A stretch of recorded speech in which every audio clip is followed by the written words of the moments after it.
أعوذ بالله من الشيطان الرجيم بسم الله الرحمن الرحيم الحمد لله رب العالمين والعاقبة للمتقين ولا عدوان إلا على الظالمين والصلاة والسلام على رسولنا سيد المرسلين وإمام المتقين وعلى آله وأصحابه عليهم أجمعين ومن تبعهم بإحسان إلى يوم الدين أما بعد السلام عليكم ورحمة الله وبركاته. Aziz, muhtaram o'quvchilar, biz Fiqhul Avlaviyat nomli kitobimizning 10-mavzusi bo'lgan Fiqhul Avlaviyat fi turasina degan bu temada darsimiz to'xtagan. Bugun darsimizning birinchi mavzusi bosh qismisi Fiqhul Avlaviyat fi turasina bu yerdan boshlanadi. Yani bizning madaniyat miroslarimizdagi avlaviyat hukmi tushunchasi degan haqda boshlanadi. Fiqhul avlaviyat fi turasina bizning miroslarimizdagi avlaviyat hukmi. İslam ummatining miroslari, madaniyat miroslari intayin mul ve keng bulup bu medeniyet miraslarına qaraydigan bolsaqmı avlaviyat hukmining mevcut ekanligini biz bilib olaymiz. Cümleden avlaviyat hukmi Resulullah sallallahu aleyhi ve sellem'nin sahabelerden başlap ta ki yakınki zaman hatta bugünkü gün kelgan yetişken ummatga yetakchilik qilish iqtidoriga ega bo'lgan yetakchilarda, ulamolarda hammada bu avlaviyat hukmi, avlaviyat tushunchasi bor. Bu avlaviyat hukmining bo'lmaganligi qarg'ulachi agishish, boshqalarning izidan qarg'ulachi menish deganlikni uqtirib turadi. Man jala fi turasi hadhihi al-ummati ar-rahb وجد لعلمائها اهتماما بفقه الأولويات والتنبيه على الاختلال فيه في صور شتى متناثرة في المصادر المختلفة تذكر في مناسباتها.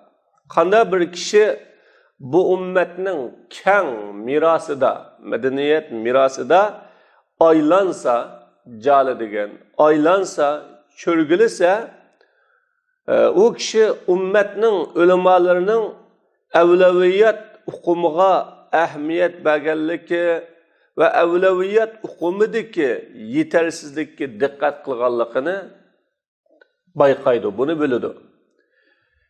Xilma-xil manbalarda chechilib yotgan xilma-xil suratlarda bu hammasi o'zininki munosabatida tilg'anadi. Shunda xilma-xil suratlarda xilma-xil suratlarda fiqhul avlaviyatga ahamiyat berganligini topalaydi. Demak, endi bu ummatning keng miroslarini aylangan, ya'ni uni bir tekshirgan, kazgan buningda. Buni bir qazgan, bu madaniyat miroslarini qazgan, ilmiy miros, saqofat miroslarini qazgan kishi ummat ulamolarininki avlaviyat tushunchasi va uningdagi kamchiliklarga diqqat qilganlikni topalaydi. Avlaviyat tushunchasiga ahamiyat berganlikni. Qanda xilma-xil manbalarda chechilib yotgan xilma-xil suratlarda, manbasi har xil. Har xil manbada chechilib yotgan har xil suratlarda ahamiyat berganlikni topalaydi. Masalan, buning ichidan as-sailuna an qatlil muhrimiz zubab ihram bağlıqçı kişinin çivinni öldürüşüdün sorğuçular. Bunun bir misali avlaviyat tushunchasiga ahamiyat berganligining. Ve la'alla min awail ma nara fihi hadha al-ihtimam ma sahha an Abdullah ibn Umar radiyallahu anhuma fima rawahu anhu ibn Abi Naim qala jaa rajulun ila ibn Umar wa ana jalis فسأله عن دم البعوض وفي رواية فسأله عن المهرم يقتل الذباب فقال له ممن أنت؟ قال من أهل العراق قال ها انظروا إلى هذا يسأل عن دم البعوض وقد قتلوا ابن رسول الله. İhtimal biz onunda tuncu bulup bu ehmiyet belgelikini kürüdüğün işlerinin birisi Abdullah ibn Ömer radıyallahu anhu'dan sahih bulup kelgen hadis. Bu hadisni Abdullah ibn Ömer radıyallahu anhu'dan İbn Abi Nuaym rivayet kıldı. Bu munda dedi. Bir kişi Abdullah ibn Ömer'in kaşığı geldi. Ben Abdullah ibn Ömer'in kaşığında oturttum. O kişi Abdullah ibn Ömer'den paşının kanıdın, yani çivinin kanıdın sorudu. Bir rivayette Abdullah ibn Ömer, bu kişi Abdullah ibn Ömer'den çivin öldürüp sağan ihram bağlıqçı doğruluk sual sordu. Eğer bu ihram bağlıqçı çivin öldürüp sağan bolsa, onunla kapparet ketemdi ketmemdi, ceza ketemdi ketmemdi dep sordu. De bu kişiye Abdullah ibn Ömer radıyallahu anh neliksen, qaysı yurtdin, qaysı yerdin, qaysı kimdin sen dedi. O kişi Iraklık. Abdullah ibn Ömer ha degan gap, ha degan sizning bunda oddiy savolni so'rishingiz ne endi tushundi. Qaranglar bu odamga bu chivinning qinidan so'raydi. Vahalaniki ular Resulullah sallallahu aleyhi ve sellem'nin oğlunu öldürüp durup adam öldürüşten korkmaydıgan, adam öldürün dese yugurab baradıgan, ama çivin öldürüşten, paşa kumut öldürüşten korkudıgan, o cinayet bulamdı bulmamdı dep soraydıgan. Ne kadar aklı tüven, akılsız adam bu. Hep Abdullah ibn Ömer radıyallahu anh şunu dedi. وَقَدْ سَمِعْتُ رَسُولَ اللّٰهِ Men Resulullah sallallahu aleyhi ve sellem'nin mundaq deganligini anlagan. Bu ikisi yani Hasan ölen Hüseyin mening dünyadaki reyhan gülüm degan Peygamber aleyhissalatu vesselam. Yani bir rivayette ahli Irak, Iraklıklar çivinin kanıdın bunu öltəsi bulamdı, bulmamdı. Yani çivin öldürüp sağan bolsa bir ihram bağlıqçı kişi onun kapparet ketemdi, ketmemdi dep soraydı. Vahalanık ola Resulullah sallallahu aleyhi ve sellem'nin kızının oğlunu İmam-ı Hüseyin'i öldürüp durup manıldan soraydı dedi. Demek Abdullah ibn Ömer radıyallahu anh'ı bu yerde evleviyet düşüncesiga ehmiyet verdi, dikkat kıldı.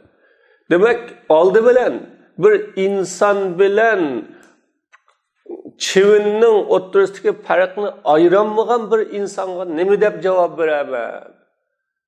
O insan Müslüman insan, o insan Resul-i Ekrem sallallahu aleyhi ve sellem'nin nevrisi, Resul-i Ekrem sallallahu aleyhi ve sellem'nin dünyadaki reyhan gülü tusa, onu öldürün dese hiç kandak tep tartmasdan öldürüdü, korkmasdan öldürüdü, ama bir çivingi kelgen çağda onu öldürsek ceza kilemdi kemmemdi dep soraydı ya, dep mana Abdullah ibn Ömer radıyallahu anh bu yerde evleviyet düşüncesini oturup koydu. Hafız ibn Hacer hadisning şerhisinde Fethul Bari'de munda dedi.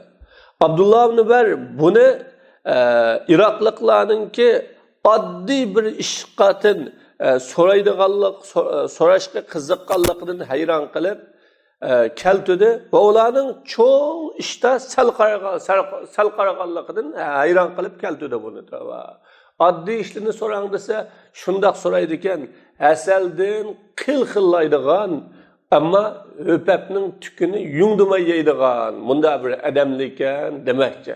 Bir misol bor Uyg'urchada ba'zi bir kishilarga oddiy ishlarga shunchalik eslab oladigan, uningda ching turib oladigan, ammo cho'ng ishlarga parvo qilmaydigan kishilarga qarata hasalning ichidan qilqillaydigan. Ya'ni hasal shuncha pokiza bo'lmasa, ammo shuncha bir tuki bor o'papni uni yungdumay yeydigan. İbn Battal munda dedi. Hadisden şu hüküm elinetki insanga dininin işide en küçlük, mühim boğan nesini ilgir kiliş, aldın orunda koyuşunun vacipliği bu hadisden elinedi.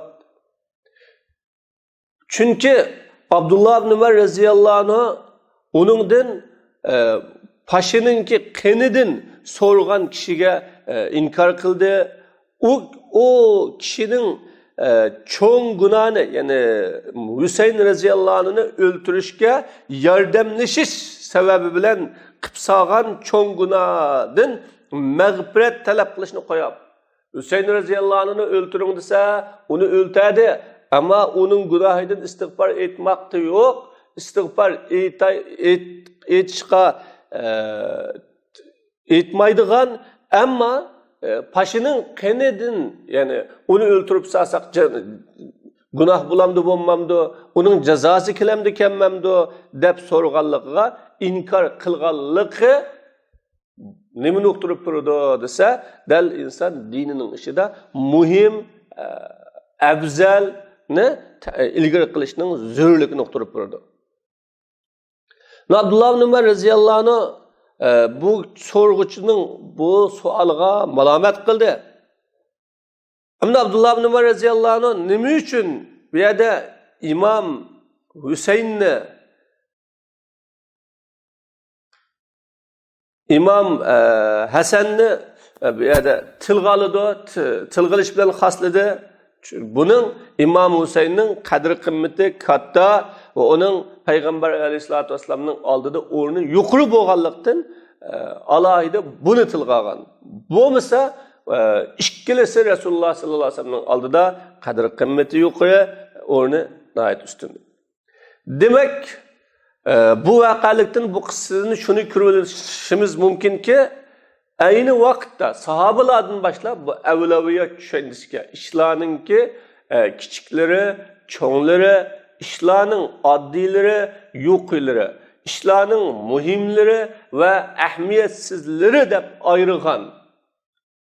Likini biz bu vakalıktan kırıvıla alayımız. Ve ulamı bu kıl ehmiyetini yani bu meselege ehmiyet birişini kattık çın tutkan. فَلَيْسَ الْمَقْصُودِ الْاِنْكَارِ عَلَى شَخْصِ السَّائِلِ بِعَيْنِ Bir yerdeki maksat sorgucunun şahsige inkar kılışamaz. Sorgucunun şahsige inkar kılışamaz. Fakat maksat bir uçum kişilerde umumlaşıp ketken iqimga inkar kılış maksat.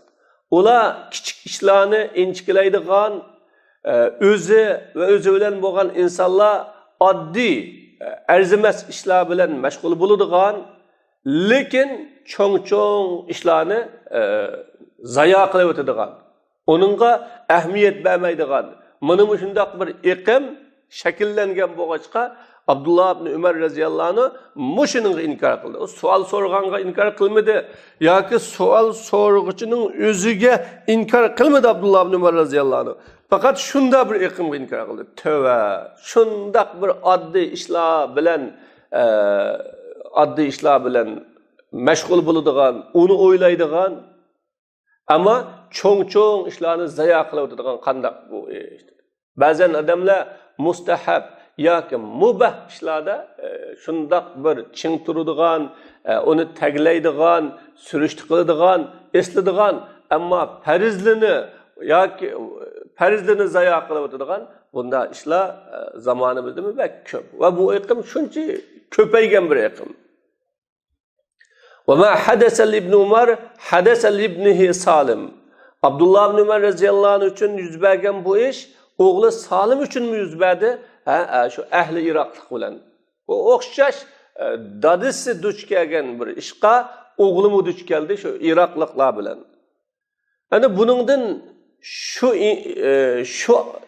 inik buludu ki ula Salim'den küçük bazı bir kısım küçük işlerden sorğanlığı inik buludu. Yani o vakitte ula çoğ işlerini taşı ötüp durup Masalan, saqatı çoğ işlarga çıkıp durup, özara urushush, birisi-birisining qanini to'kish, buningga chipqiliqliq, bu ish bilan shug'ullanliq. Ama kichik bir ishlardan so'rganligi bu ishdan ko'rinib turdi. Qattiq agalandirish bilan turiblig'in buningga muttafaqun alayhi hadisda la tarji'u ba'di kupparan yadribu ba'dukum riqaba ba'd. Sizlar mendan keyin birisi-birsinglarning gadiniga urgan holatida kupurlikqa qaytmanglar deb Rasululloh dedi. O'zaro so'qishish, jidallashish, birdi-birsinglarning yoqasini siqishish, mush etishishni Payg'ambar alayhisolatu vasallam kofirlik dedi. Kufr amal dedi. Buningga qaytmanglar desa, bular bir-biri bilan urushadigan, bir-birining qanini to'kadigan, bir-birining qanining to'kilishiga sababchi bo'ladigan turib, kichik bir ishlarda savol so'rab, buningda gunoh olamdi, bo'lmamdi. Xuddi misol olsak, bir kishi bir tugudin birini ya qo'ydin birini o'g'irlab akeldi.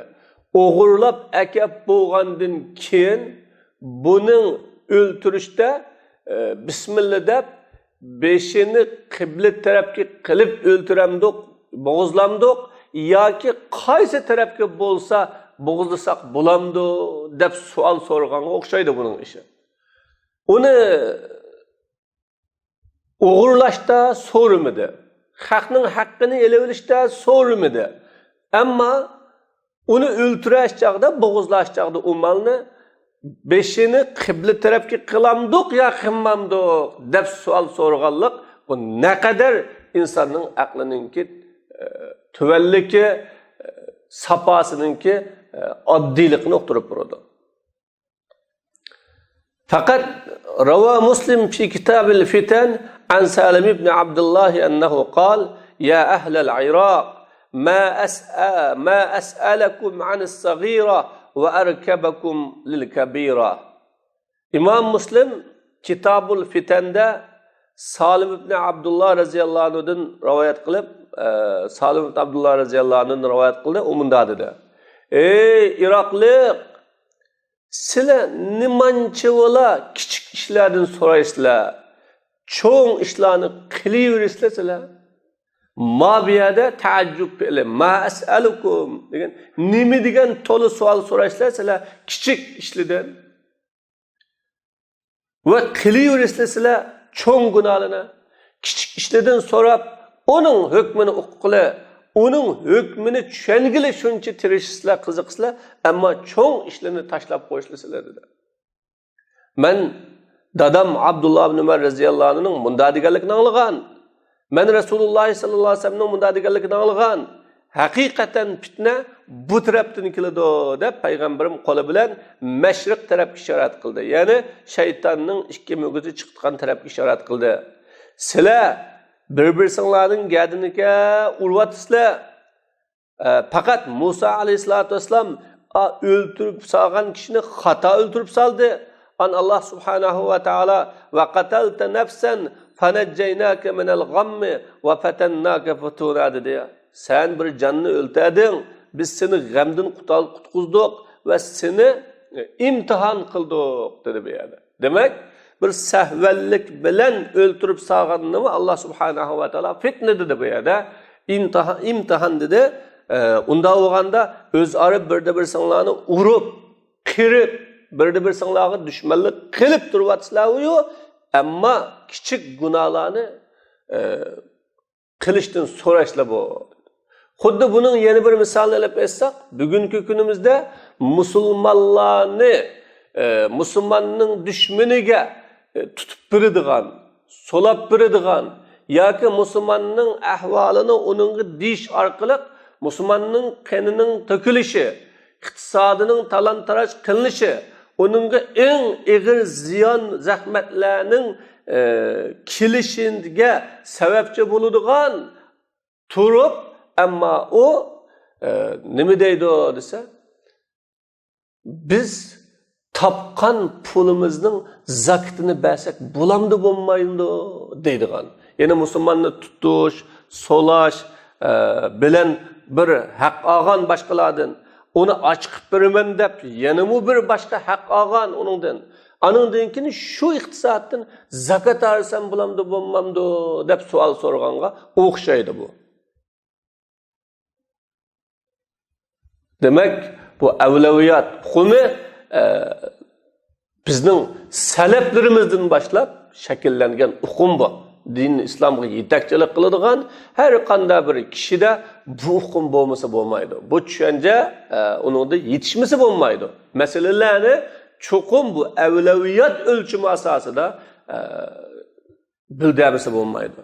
Wa mimma yuzkaru fi fiqh al-awlawiyat fi turasina هذه الرسالة النابضة التي رواها الحافظ ابن الأساكر في ترجمة عبد الله بن المبارك من طريق محمد بن إبراهيم ابن أبي سكينة. Bizim turasımızdaki fiqhul avlaviyat düşüncesinde sözlənildiğin işlerden birisi bu otluk risale. Bunu Hafız ibn Asakir Abdullah ibn Mubarak'ның tercüme halida Muhammed ibn İbrahim ibn Abi Sakina'nın yolundan rivayet kılgan bu otluk risalini. O munda deydi. Bana Abdullah ibn Mubarak bu beytlerini kağızga yazıp verdi. Yani bana Abdullah ibn Mubarak bu beytlerini Tersus degan yerde yazıp verdi. Ve ben Abdullah ibn Mubarak bilen seferge çıkış için hoşlaştım. Abdullah ibn Mubarak o beytlerini bana diklamasiya qilib berdi.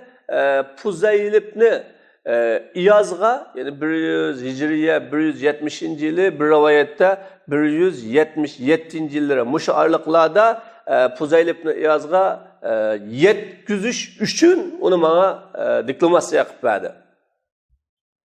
Ya abidel harameyn law absartana la'alimta annaka fil ibadati tal'abu men kana yakhdabu khaddahu bidumu'ihi fanuhuruna bidima'ina tatakhazzabu aw kana yat'abu khaylahu fi batilin fakhuyuluna yawma as-sabihati tat'abu rihul abir lakum ve nahnu abiruna rahjus sanabiki vel gubarul atyabu وَلَقَدْ أَتَانَا مِنْ مَقَالِ نَبِيِّنَا قَوْلٌ صَحِيحٌ صَادِقٌ لَا يُكَذَّبُ لَا يَسْتَوِي غُبَارُ خَيْلِ اللَّهِ فِي أَنْفِ امْرِئٍ وَدُخَانُ نَارٍ تَلْهَبُ هَذَا كِتَابُ اللَّهِ يَنْطِقُ بَيْنَنَا لَيْسَ الشَّهِيدُ بِمَيِّتٍ لَا يَكْذِبُ.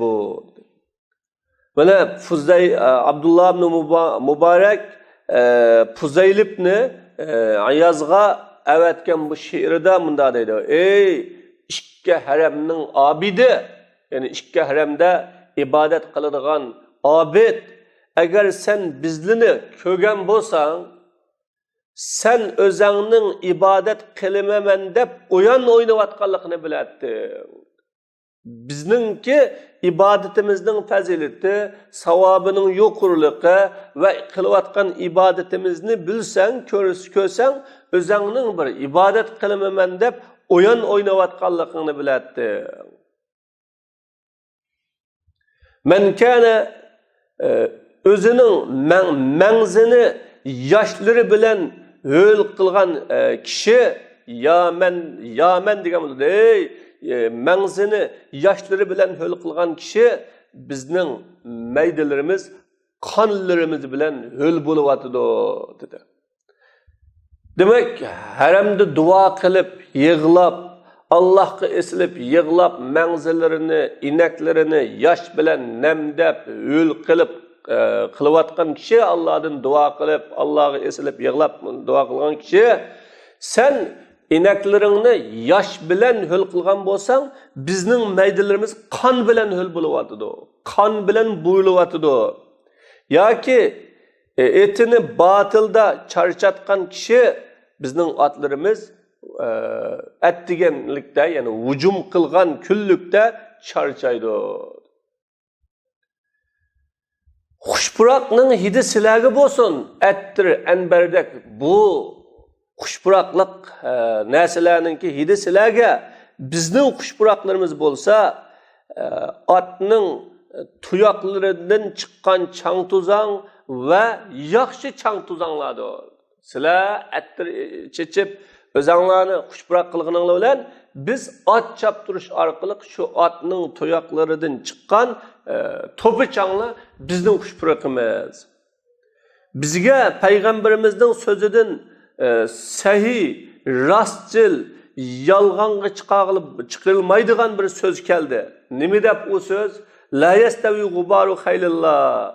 Allah'ның etining chang tuzanglari bir insonning bo'nidagi chang tuzang va yalqullayotgan o'tning tutuni barobar bo'lmaydi deb Resulullah'ningki so'zi keldi demakchi.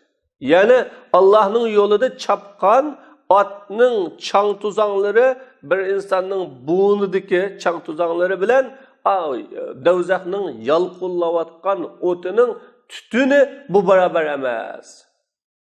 Ma'u Allah'ның kitabı bizning aramızda so'zlaydi. Şehit ülük emas deb so'zlaydi. Bu yolg'onga chiqarilmaydi dedi. Mana bu so'z bilan Abdullah ibn Mubarak Fuzayl ibn Iyazga Fuzayl ibn Iyazning ikki haramda turib qilgan ibadetini, yig'ilarini, tilovatul Qur'onni, hac mübarekteki nafli hacelerini, umumiy shu yerda qilgan faoliyatlarini bir ibadette o'ynaganlik bu deb tasvirladi. Demek Beytullah'l Haram dünyadaki en ulug' yer. Bütün Müslümanның hammasi u yerga qiziqidi, u yerga bag'ish qiladi. Hatta Allah subhanahu va taolo u yerga berishni farz, ya'ni islomning shuarlaridan birisi qilgan shuarlardan birisi qilgan. Shunda bir ulug' muqaddas joy, har bir musulmonning qalbida Beytullah'a bo'lgan sevgi, muhabbat bor. Hatta musulmonlar 10 yil, 20 yil Beytullah'l Haramga baramiz deb iqtisod yig'adigan, shuning keynidan berish uchun yo'l mangadigan, imkoniyatining yetishicha Beytullah'l Haramga berishga tirishadigan bundaq bir ulug' bir joy. Ammo shu ulug' joyda o'ltirib, yig'lab, yosh to'kib, Qur'on tilovat qilib, nafl namozlarni o'qib qilgan bu joydagi ibodatni Abdullah ibn Mubarak jihadga qargan chaqda o'yin deb tasvirladi. Bu nimadan uqtirib turdi? Avlaviyat tushunishni uqtirib turdi. Bu deydi, men Fuzayl ibn Iyazga bilan kurishdim. O Abdullah ibn Mubarakninki xetini elib Masjid-i Haramda kurashdim. Fuzayl ibn Iyaz xatni o'qib yig'lab ketdi. Zarifat ayna ko'zi yosh to'kib ketdi, yig'lab ketdi. Va dedi, Abu Abdurrahman ras aytibdi, menga nasihat qilibdi dedi. G'ururi tutmadi. O Abdullah Fuzayl ibn Iyazninki meni Abdullah ibn Mubarak so'kibdi va meni tanqid qilibdi, o'zining qilgan ishini yomon cho'ng bo'lib qapti demidi o Fuzayl ibn Iyaz. Andin dedi, sen hadis yozalaydiganlardanmi dedi. O deydi, shunda desem, bunda dedi. Sen bu hadisni yozgin, sening Abi Abdurrahmanning kitobini bizga ko'taganlikning kirosisi sifatida yozgin. Shuning haqqi bir hadis beraysan, hadis o'gitib qo'yasan dedi. Va menga Fuzayl ibn Iyaz deb o'qib berdi. Haddasana Mansur ibn al-Mu'tamir. Bizga Mansur ibn al-Mu'tamir Abi Salih'dan rivoyat qilib so'zlab berdi. Abi Salih Abi Hurayra'dan rivoyat qildi. Unda bir kishi bunda dedi: "Ya Rasululloh, menga bir amalni o'gitib qo'ysangiz, uning bilan Alloh yo'lida jihad qilganlarning savobiga, mujohidlarning savobiga yetsam" dedi. Payg'ambar alayhisolatu vasallam, "Sen namoz o'qib bo'shab qolmay namoz o'qishga, ifto qilmay ro'za tutishga qodir bo'la olamsan dedi. O kishi, ya Rasululloh, men buningga qodir bo'lishdan ojiz kelaman, buning kuchim yetmaydi. Namozdan bo'shab qolmay, uzilib qolmay davomli namoz o'qish.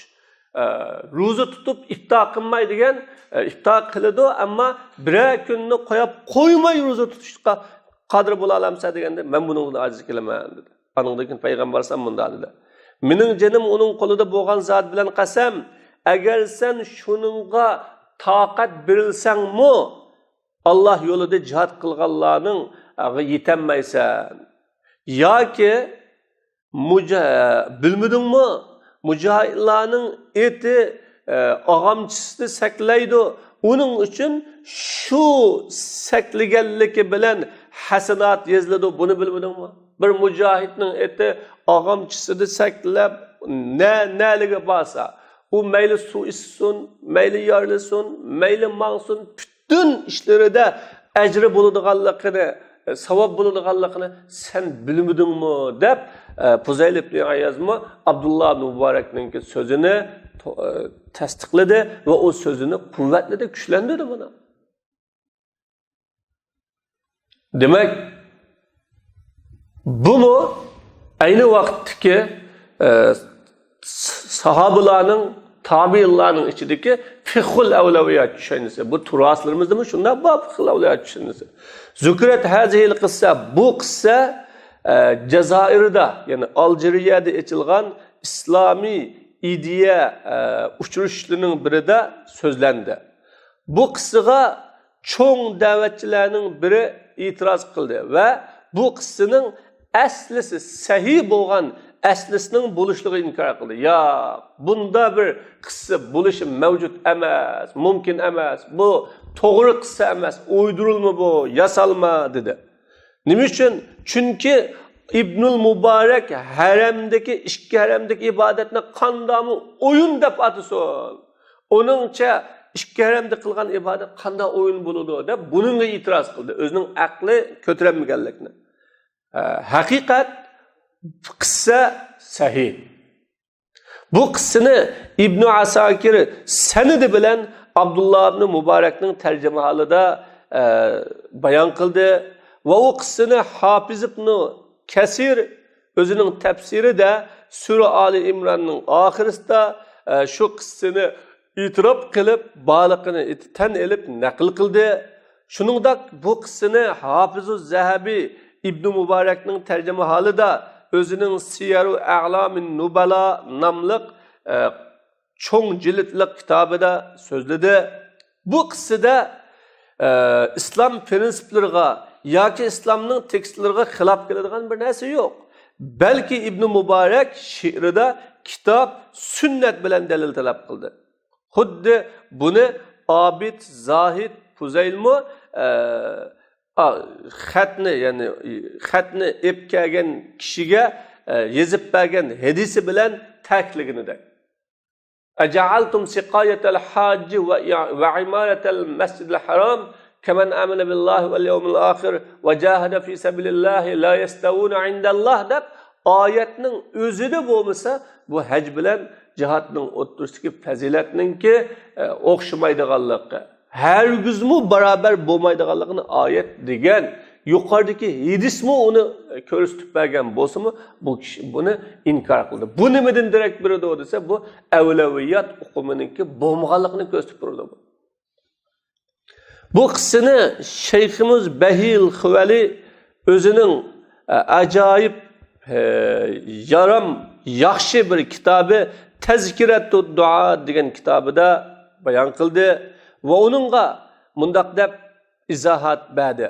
İbn Mubarak bu gapni do'sti Fuzaylga shunda bir vaqtda yozdi. U vaqtda jihad farzi en bo'lmagan bir vaqtda yozdi. Mushuning bilan İbn Mubarak Fuzaylning ibodatini o'yin deb sifatladi. Vaholanki bu ibodat yer yuzidagi eng ulug' bir yerda bo'layotgan ibodat, bunda tusimi buni o'yin deb sifatladi. O'ylab bakın. İbn Mubarak do'stiga agar jihad farz-in bo'lib qolgan bo'lsa, nima dedi? Nima dedi? İbadet to'g'riliqmi, ibodatdanmi nima dedi? Agar o ibodat Masjidil Haramning g'ayrida bo'lib qolgan bo'lsa, nima dedi? Demek Abdullah ibn Mubarak Fuzayl ibn Ayaz'ga yazgan çağda cihat nepli cihattı. Fuzayl ibn Ayaz Abdullah ibn Mubarak nepli cihat bilen nepli hacning o'ttirishni bir-biriga selishtirib turib, bir rekat namaz 100.000 rekatning savobi bo'ladigan Ravzi bilen minbar o'ttirishda Rasulullahning jannati nimasi bo'ladigan, jannatning bog'chalari bo'ladigan, zaminning yuzidagi eng muqaddas yer bo'lgan ve Mescid-i Harameyn'deki ibadetini oyun davasa, eğer bu tehe cihat farz-in bo'lib qolgan chaqda bu ibadet nima dedi Abdullah ibn Mubarak? Onu bir o'ylanib baqish kerak. Demek bunu aynı vaqtdagi ummetning imamlarınınki, yetakçilerinin beşideki evlaviyat düşüncesi bu mu? Turaslarımızda mı şundak bir evlaviyat düşüncesi var mı? Bunun yeni bir misalları el-ihtilatu indel fesadi amul uzla. Cahan buzulgan vakitte adamlar bilen arılış gerek mi? Ya ki ayrılıp uladın özümüzde çet gelip yalğız ötüş gerek mi? ومن ذلك بحثهم أيهما أولى بالمسلم في أزمان الفتن وانتشار المعاصي والفساد الاختلاط بالمجتمع ومحاولة إصلاحه أم العزلة والنجاة بالنفس. Mana bunun qatarıdan yani fiqhul avlaviyatning qatarıdan bu ulmolarning bahs qilishi ikkisining qaysi avla musulmonga fitne zamanlarida günah, ma'siyat, buzuqchilik umumlashgan, tarqalgan zamanlarda qaysi avla jamiyatga aralashib, jamiyatni o'ngshashga urinib o'tishmi yoki jamiyatdan ayrilib o'zimizni qutuldirib o'tishmi? Bu qaysi avla degan bu haqdami ulamolar izlangan va bu haqda bahs qilgan. Ammo sufiylar, o sufilarninki ko'pin jumhurlari, ko'p sonliqi ikkinchi xil tanlashni fazilatlik deb qaragan. Yani ular kişilerden ayrılıp cihanını o'ngshayolmagandan, tuzanmagandan, kişilerden ayrılıp o'zining shaxsiy ibadetini qilib, Alloh taologa shaxsiy taqvoliqing bilan dunyodan ketganing yaxshi. Bu jahonni o'zgartirmasang, o'ngshayolmasang, nurg'un tirishchanlikni qilsangmi, ammo qo'lingdan kelmasa, sening imkoniyatingda bo'lmasa, bunda bo'lgan vaqtda o'zingning ishini qilsang bo'lmamdi deb bu xil qarashni fazilatlik deb qaragan. Ammo Rabbani, mujahid ulamolar ular payg'ambarlarning yo'lini afzal deb qaradi. Bu yo'l ayrılishish, tirishish va odamlarning aziyatiga sabr qilish. Bizningki natijamizga qaramasdan ayrilish kerak. Ya'ni payg'ambarlarning ichida Nuh Aleyhisselatü Vesselam 950 yıl arlaştı. Aran 12 adam, bir rivayette 80 adam Müslüman oldu. Mana şunçilik eziyetle sürünüp qarasa buludu. Musibetle bu keldi ama qanday qildi? Sabr qildi. Abdullah ibn Umar Peygamber Aleyhisselatü Vesselam'dan rivayet qildi. Adamlar bilan aralashadigan, ularning aziyetlariga sabr qiladigan mu'min, kishilar bilan aralashmaydigan, ularning aziyetlariga sabr qilmaydigan mu'mindan yaxshi dedi. Sabr qilganlikning o'zimi bir ajri. Kishilar aziyat bersa sabr qilganlikning o'zi bir ajri. Shu orqali axloq fazilat o'rganadi kishilar. Shu orqali kishilarga muomala qilishni o'rganadi. İmam Abi Hamid al-G'azalining o'zining Ihyaul Ulum nomli kitob, Ihyaul Ulum nomli kitobida shu ayrilish kerakmi, ayrılishish kerakmi degan haqda va u ikkisidan bo'lgan har biridagi foydalar ve agalandırıladigan ofatlar haqida yaxshi bir yozmasi bor ve yaxshi bir maqolasi bor. Buningga qaralsanglar bundan bilib olasizlar. Mana buning jumlasidan ulamalarning dunyoning matolari to'g'riliq bahs qilishimi bor. Qaysi avla dunyoga nisbatan, ya'ni dunyoning manfaatlariga, rohatlariga kiyish, dunyoning vel meşyu fi menakibiha ziminning taraflariga menish, ahli bilan qistilishib o'tish, uning huzurlari bilan huzurlanish kerakmi? Alloh taolaning hududini ching tutib yoki dunyodan yuz o'rib, dunyoga qiziqmay, ahli bilan aralashmay, zibu zinnat mol dunyolarini qo'g'lamay yashash kerakmi degan bu haqda ulamalar bahs qilgan. So'bularning jumhurlari ikkinchi xil tanlashni tanladi. Ya'ni dunyomi topmay, dunyomi ishlamay, uyda yetib, aram elib, shaxsiy ibodatini o'zi qilib, dunyo qo'g'layman deb, dunyoning keynidan ketib qolmay, o'tganlik yaxshimi? Yoki jafo bo'lsinmi, mashaqqatlik bo'lsinmi, qiyin bo'lsinmi, shariatning hududlarini ching tutib, shariatning hududlariga amal qilib, dunyoning zibu zinnatlariga berilib ketmasdan, ammo uni tepish va iqtisodga ega bo'lish bu yaxshimi degan yerda jumhur so'pilar ikkinchi tanlashni tanladi.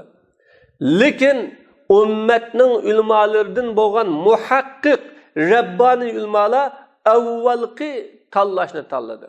Mana bu tanlashqa payg'ambarlarni mangan Yusuf alayhisalomdek, mana Yusuf alayhisalomni ij'alni ala khazainil arz, meni davlatningki iqtisod ministri qisla, moliya ministri qisla, yezigilik ministri qisla, sanoat ministri qisla dedi.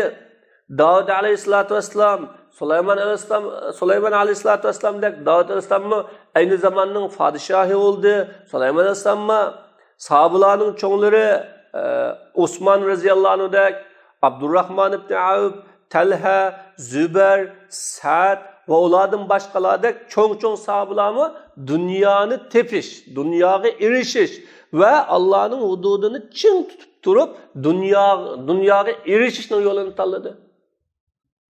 O arqılıq nurgun yaxşılıqlarını qılğılı buludu, nurgun yaxşılıqlarını işligili buludu.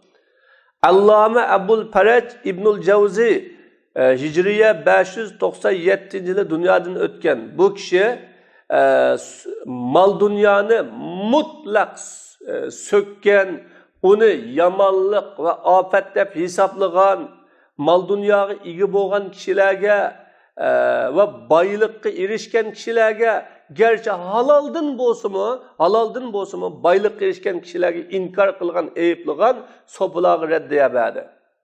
İbnül Cevzi özününki acayip tenkit karakterlik Telbis-i İblis namlı kitabıda kitap, sünnet, peygamberinin sahabeleri, şeriatının kaideleri bilen delil talep kıldı bununla. Demek avvalki sahabalardan keyinki zamandan başlap ta bugünkü güne kadar mana mushundaq meselelerde qasi avla, qasi muhim, jahan buzulgan chaqda ayrılış kerakmi yo ayrılış kerakmi desa, iqtisodni topaman deb, tijorat yo'llarining keynidan kirib, shahar mangdigan, yurt axlaydigan ve ticaret tabiben deb kişiler bilen qıstilishadigan bu xil qiyinchilikning ichiga kirish kerakmi yoki dunyoga qiziqmaslik kerakmi degandek bu haqladimi umumatan sofilar ayrılışni ve dunyoga qiziqmay o'zanga Alloh taolo taqdir qilganga erishib yashashni tanlagan bo'lsa, umumatan sunnat, kitob hadisning ruhi ikkinchi qarashni buni tanlagan.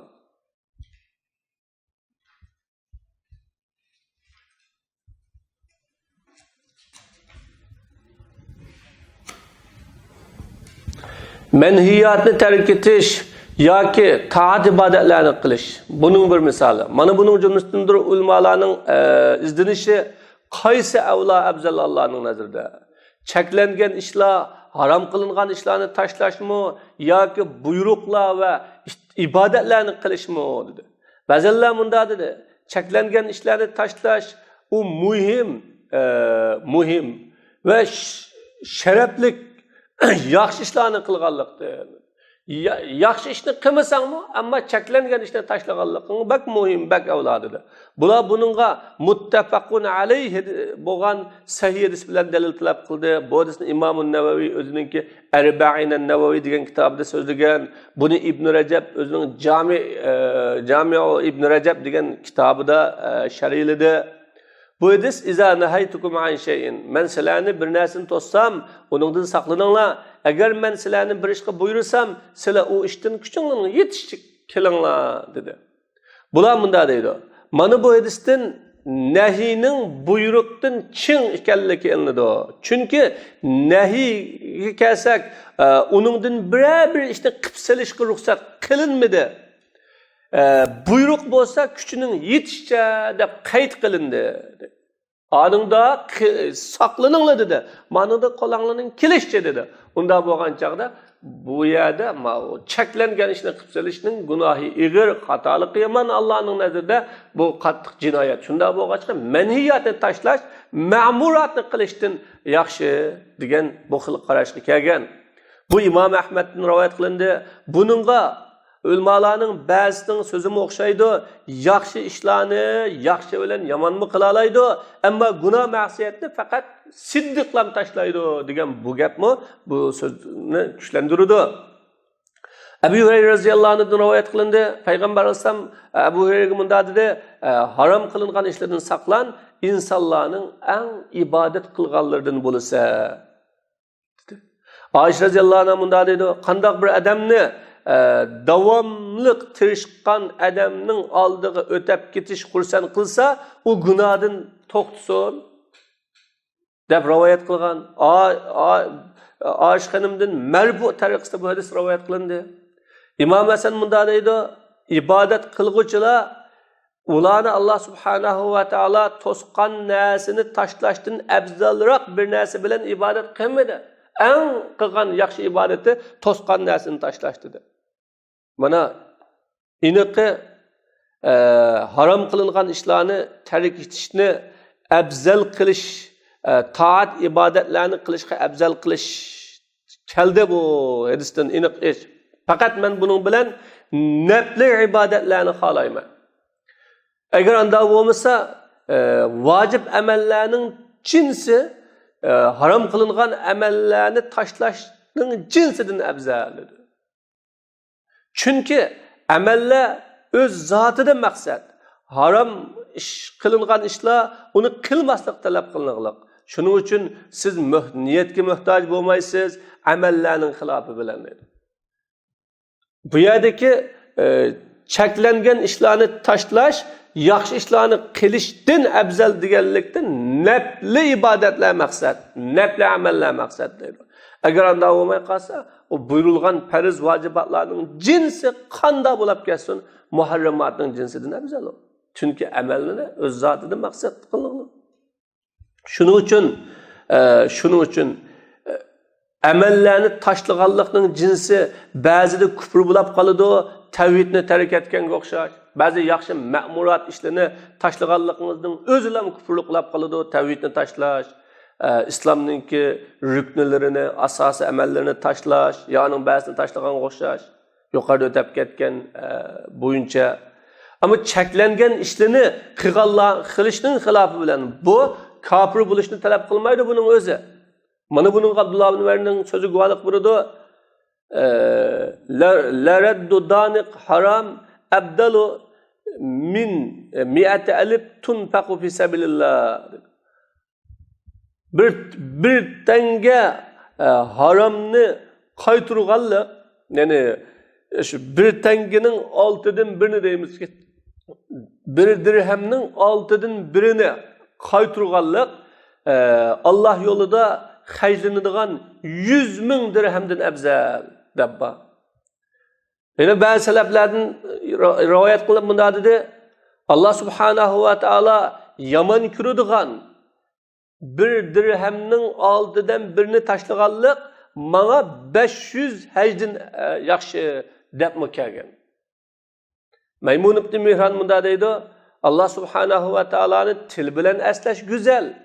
Onundan mebzili Allah subhanahu ve taala'nı bende ma'siyat kılgan çağda eslep, o ma'siyatdan to'xtasa bu en afzal. O tilda esleganlik mi yaxshi, lekin bir gunoh qilib qopgan chaqda Allohni eslab qo'qib o gunohdan to'xtaganligi bak yaxshi degan. Ibn Muborak deydi, men shubhilik bir dirhamni rad qilganligim menga 100 ming deydi. Hatta 600 mingga yetdi. 600 mingga qadar dirhamni sidqi qilgandan yaxshi degan. Bir shubhilik bir dirhamni tashlaganligini 600 ming dirhamni sidq qilganlikdan yaxshi degan. Umar ibn Abdulaziz bunda deydi, taqvolik degan kechini qiyam qilganlik, kunduzni ro'za tutganlik va shuning orasidagi ishlarda aralashtirganlik mu emas, lekin taqvolik degan Allah farz qilgan narsani ado qilish, farz qilgan ibodatlarni ado qilish, Allah harom qilgan ishlardan yenish. Agar şunun bilan bir amel bo'lsa, anu yaxshilik ustidagi yaxshilikqa yaxshilik yoki degandek yaxshilik ustiga yaxshilik, gul ustiga gul, nur ustiga nur dedi.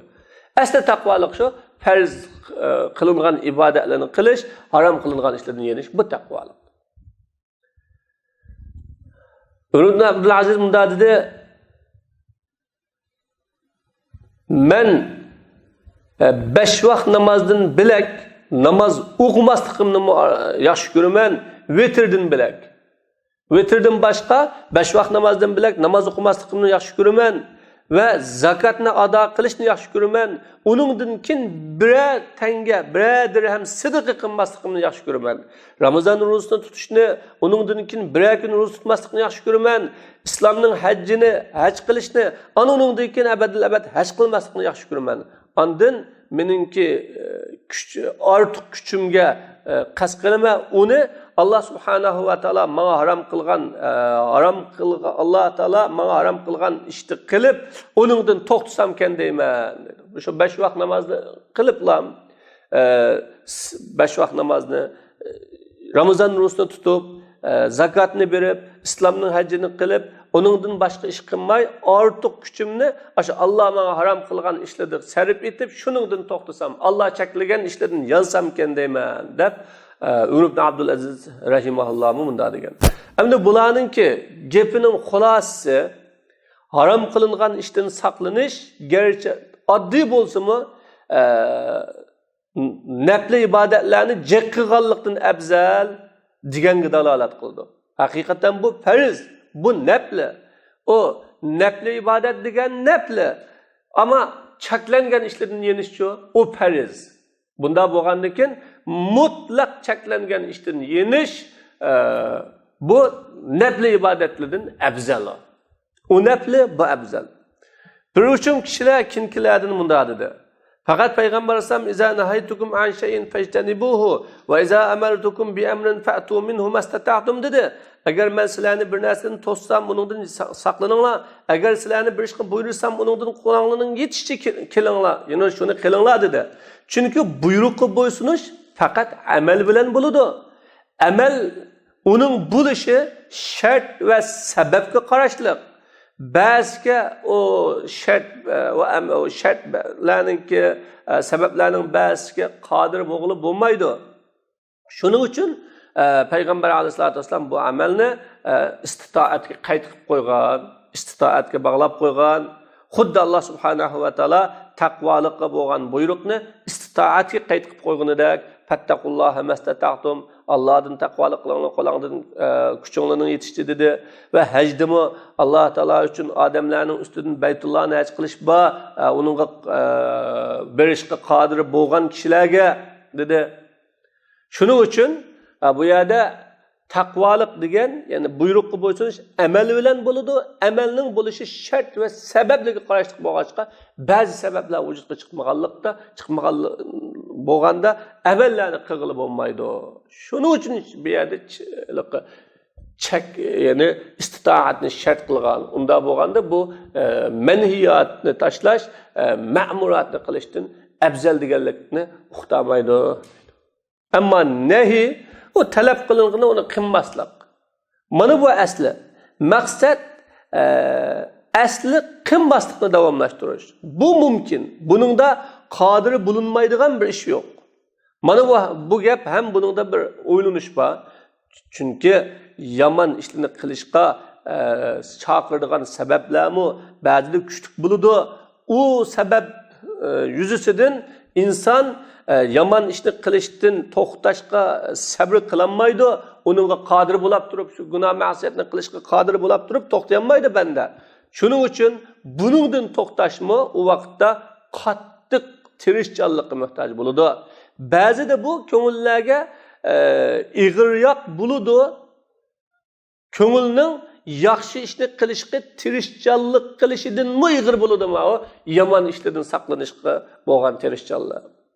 Shuning uchun nurg'unisi tepiladi. Ve lihaza yujadu kasiran mimmen yejtehid feyef'alu ta'at. Shuning uchun tirishib yaxshi ishlarni qilgan nurg'un kishilar tepiladi ve muharramatni, ya'ni cheklangan ishlarni tashlashga kuchi yetmagan taat ibodatlarni qilgan nurg'un kishilar tepiladi. Yaxshini qilgan odamlar, yaxshini jek qilgan, ammo muharramatni tashlaolmagan bir kishilarmi bo'ladi bu. Buning o'zi nimadan uqtirib turdi desa, dal muharramatni tashlashmi andoq oson ish emas u. Umi qiyin u. Umar roziyallohu anhu gunoh ma'siyatni orzu qilib, uni qilmagan kishilardan savol qilindi. Umar roziyallohu anhu munda dedi, ana shu kishilar Allah subhanahu va taolo ularning qalbida taqvolikni tanlagan kishilar ular. Ularga mag'firat va katta ajr bor dedi. Gunoh ma'siyatni orzu qilib qilmagan kishilarmi nihoyatda fazilatli ekanligini bayon qildi. Yazid ibn Maysara munda deydi, Allah subhanahu va taolo ba'zi kitoblarda ayyuhash-shabbut tariku shahvata al-mutabazzil shababah liyajli anta indi kaba'z malaikati. Ey shahvatini tashlagan, yoshligini men uchun sarf qilgan yosh, sen mening nazrimda ba'zi malaikalarga o'xshaysan deb bor. Demak bu yoshlikni tashlash oson emas. Va unda dedi, ma'ashadda shahva fil jasad. Jasaddagi shahvat nima degan kuchlik? Bu shahvat degan ko'ygan o'tga o'xshaydi. Uningdan husriyullah, ya'ni saqlanganlar ham qutulib qola oladi dedi. Va tahqiq fi hada, buningdagi tahqiqlash Allah subhanahu va taolo bandalarni amallardan ularning uningga toqati yo'q ishga taklif qilmaydi Alloh taolo bandalarni. Masalan, u bandalardan nurg'un amallarni saqit qilyapti. Mushaqqatning bo'lishi bilan ham, shu amalda mushaqqat bo'lganligi bilan ham saqit qilyapti. Ularga ruxsat qilish uchun, ularga rahmat qilish uchun. Ammo manhiyat Alloh taolo hech kimni buni qilganlik sababli o'zrisini qabul qilmadi. Sababining kuchli bo'lishi, shahvatining kuchli bo'lishi bilan. Balki Allah subhanahu va taolo ularni manhiyatni tashlashga taklif qildi, har qanday qildi. Alloh taolo haram qilingan yemek içmeklerini istemal qilishga mubah qildi. Zürür kelib qolgan chaqda uning bilan hayotni saqlab qolguday narsalarni yeyishga ruxsat qildi. Bu lazzatlanish shahvat uchun emas. Mana buningdan bilinadi, İmam Ahmad degan so'zning to'g'riligi bilinadi. Haqiqatan nahi buyruqdan kuchlik, buyruqdan chiq. Böyle Peygamber Aleyhisselam'dan rivayet kılındı. Savban'ın hadisi ve onun gayrının hadisinden umunda dedi. Sizler Rus durunla ve azmanla, yani Rus durunla her gün hasıl kılanmaşlar. O Rus duruş ne? Yani sizler Rus duruşka kadir bulanmaşlar deyip bunda rivayet kılıngan. Yani Rus durunla ama Rus duruşka sizler kadir bulanmaşlar. Onunla sizler sabır çidiyanmaşlar dedi. Bunu men okturup durdu. İnsanın ezişinin shahvatining kuchliliginin, muharramatga tushib qolishning qattiqligining uqtirib turdi. Unda bo'lgan chaqda muharramatni qilmaslik bu ma'muratni qilishdan afzal. İnsan yaxshi ish qilmasangmi, yomon ish qilmaganliging shuning o'zi bir ibodat, shuning o'zi bir taqvolik. Va oxiru da'vana alhamdulillahi robbil alamin. Rahmatullahi ya rahman.